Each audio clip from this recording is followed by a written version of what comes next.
Just to add a tiny bit detail, this distance from my head to the frame depends on whether I'm sitting forward or back. So that's something I cannot control right now because I'm not in a studio. As you can see, I'm sitting in my apartment and doing that, so quality control is not very good, but I hope you find these useful anyways. So continuing with policy considerations for India's net zero transition in the energy sector, but related to also industries and transportation, buildings and so on. India's investment in energy supply by time frame in the economic transition scenario and the net zero transition. The message is clear. With each decade, fossil fuel investment has to drop in terms of billions of dollars compared to pegged to 2021 by 2050. But if you want to transition to net zero instead of focusing only on economic growth, then you will need much more investment in low carbon energy and reduce the investments in fossil fuel. Basically, you want to phase out all the hard locking.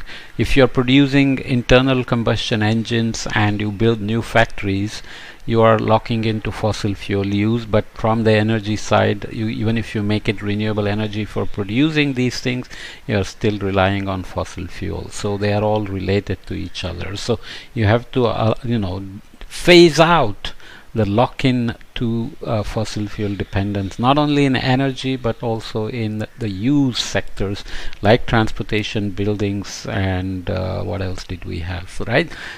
You actually think of agriculture, water, health, everything needs energy, right? Reduce reliance on fossil fuel plants and boost carbon capture technologies. India added 0.6 gigawatts of coal power projects in 2022. That's a lock-in compared to 15 gigawatts of non-fossil capacity. So much larger in non-fossil capacity, but investments in new coal power plant has to go down. Our NZS shows India can reduce its reliance on unabated coal power plants and invest to capture carbon from any residual fossil-based power plants. So idea is that if you are producing power at a source, then you can capture carbon at source, but is that really going to reduce emissions, particulate emissions, health impacts, and so on?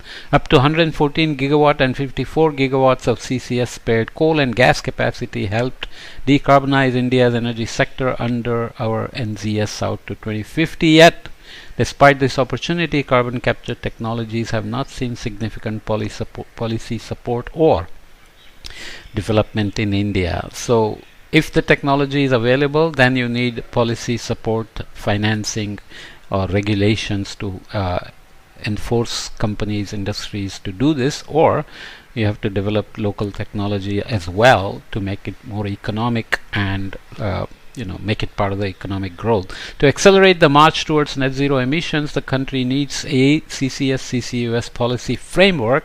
So carbon capture and sequestration, carbon capture utilization and sequestration policy framework that incentivizes setting up a manufacturing base as well as subsidizes consumption of byproducts emerging from the CCUS plants. In addition, identifying areas and market platforms for sale of captured CO2 and or converted products such as urea emerging from CCU plants can improve the economic case for carbon capture technologies. So how to make it more economic to move towards CCUS. Innovation always can drive it, because if you innovate, you can also sell it outside India, right? So electricity generation in India under different scenarios. So this is for ETS and this is for net zero.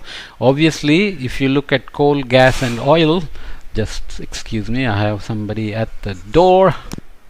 Yay! That was the cable guys. They came and they actually fixed it. So I was talking about this electricity generation based on economic transition scenario and net zero scenario. So if you just worry about economic growth, you are going to grow oil and you will try to phase out coal and nuclear is growing a little bit, and this is wind here. So you can see solar and wind will grow, but not as much as the net zero scenario requires. The scales are the same, but you can see this goes up here to 8,000 terawatts, and this stays at 5,000 terawatts in terms of combinations. So you can get, obviously you will need more energy as well to do net zero transition, because you're going to electrify everything, whereas here we'll be burning fossil fuels and so on. Okay, so accelerating green hydrogen and CCS is essential for ensuring an early peak for industrial emissions. Aim for peak industrial emissions within a decade. Industry emissions are set to surpass the power sector by early 2040s under our base case. Green hydrogen and CCS could play primary roles in decarbonizing the industrial sector. BNF modeling shows that 54% of emissions abatement between 2022 and 2050 can come from the use of green hydrogen in making steel in the net zero scenario, whereas CCS helps reduce 56% of the emissions from cement manufacturing. Looks like you have a lot of options, but technology availability and financing, etc., and policies, regulations will make a big difference in where you go. Well, India has agreed to reach net zero emissions by 2070, or committed to say that they will do it. These targets still need to be translated into actions for the companies operating in various industrial sectors. By the way, if you look at any other country, usually the energy generation itself is a bigger part of the emissions, and industries come next, and transportation, buildings. But India is going to, industries expected to surpass emissions from energy if we don't do something. Sector-specific targets, particularly for the various industrial subsectors, will give policy directions and timelines for emission reductions by corporates. This can persuade industry players to plan their own decarbonization roadmaps under the NZS. India's industrial sector emissions peak in 2031 and begin a steep decline in the mid-2030s as the use of hydrogen and carbon capture increase to decarbonize steel, cement, and petrochemical production. Even though the power and transport sectors have a viable path for decarbonization, they too need to achieve peak emissions as early as 2024 and 2028. But I'm already here in 2024, middle of 2024 as I'm recording this, so needless to say, we are a little bit behind. Coming closer to the end, emissions by sector and peak year in India in the ETS versus NZS, similar story. Power drops here in peaks in 2036 and doesn't drop as much by 2050 in gigaton CO2, whereas for net zero it has to drop precipitously and should have happened in 24, but we are not there. So let's see what happens. And industry has to peak in 2031. This one keeps going still on upward trajectory by 2050. This peaks in 2038 for transportation. This has to peak in 2028 for NZS, and so on. So the message is somewhat obvious that focusing on just economy is going to get us into trouble in terms of global warming targets and emissions. Motivation can come from keeping air clean, water clean, making energy independence, and so on and so forth. So it doesn't have to be just economic growth, but depends on various things like technology, policies, financing, regulations. And net zero scenario is a global pressure for India and everybody else, but if the big people stop bothering about it, then India will have an easier time sliding on many things by focusing on economic transition, but internal pressures will still do many things as they are doing now. For example, if you know India, Ambani and Adani are investing a lot of money on green hydrogen, and there is already a lot of investments that are paying off to some extent, so we have to wait and see. Full electrification holds the key to eliminating road transport emissions. Seems obvious. Road transport is the largest emitter in the transport sector for India, surpassing shipping and aviation, but aviation is growing like crazy. If left unchecked,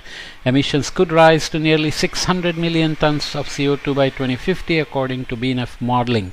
Unlike in other sectors where there could be multiple pathways to achieving net zero, the easiest way to decarbonizing road transport lies in rapid and complete electrification. A rise in electrification needs to be matched with charging infrastructure that provides access to clean, affordable power. Electricity demand from commercial and passenger vehicles, including India's growing fleet of electrified 2 and 3 wheelers, reaches 629 terawatt hour in 2050, or less than 10% of the total demand under NZS. So electrification is something that is doable in this scenario. While technology platforms to achieve this outcome are increasingly clear, providing electricity to customers at an affordable rate could be daunting. So maybe other ways of subsidizing energy or offsetting with other countries and so on may work. India had 26,700 EV chargers at the end of 2022 and wants to scale the number to 365,000 with at least one charging station for every 3 square kilometers. You also need networks of roads and other infrastructure to reach there. That would be the last slide there. I was just trying to check. Electricity generation in India under different scenarios. Obviously, I think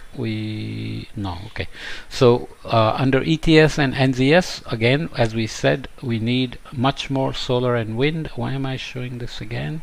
I think did I show this? No, I did show something, but I got confused.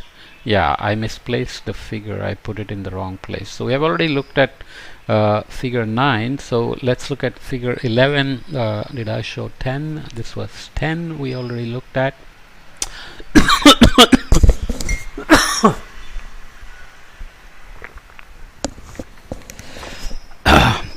I'm losing track. Okay.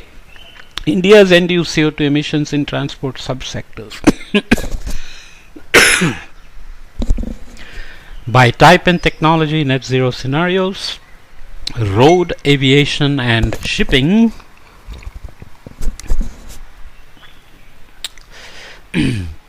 So of course you have coal, gas, oil, CCS, bioenergy, hydrogen.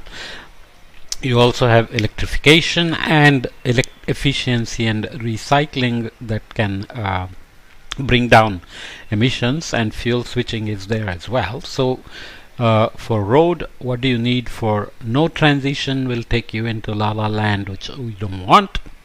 But net zero will need things to turn around very quickly in terms of million tons of CO2 emissions.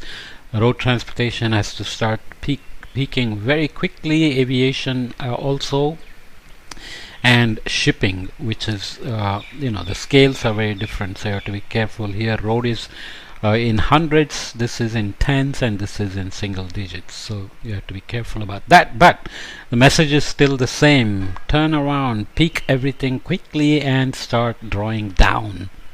Okay, so this is a very nice report. As I said, I don't have yet, as I'm recording this, permission to use it. So either I'll get permission, and would have gotten permission if you're seeing this on my channel, or they didn't respond and I took a chance and hope that Mr. Bloomberg will remain kind for this educational purpose. They put a lot of resources in producing these reports, and they want to make money, so it's understandable, but we can learn from it, sir. I'm not making money on it, but whoever wants to make money can download your report and do it anyways. So let me do this, please. Okay, see you in the next topic under new findings in climate science, climate change, climate solutions, adaptation, mitigation, carbon capture, and so on. Okay.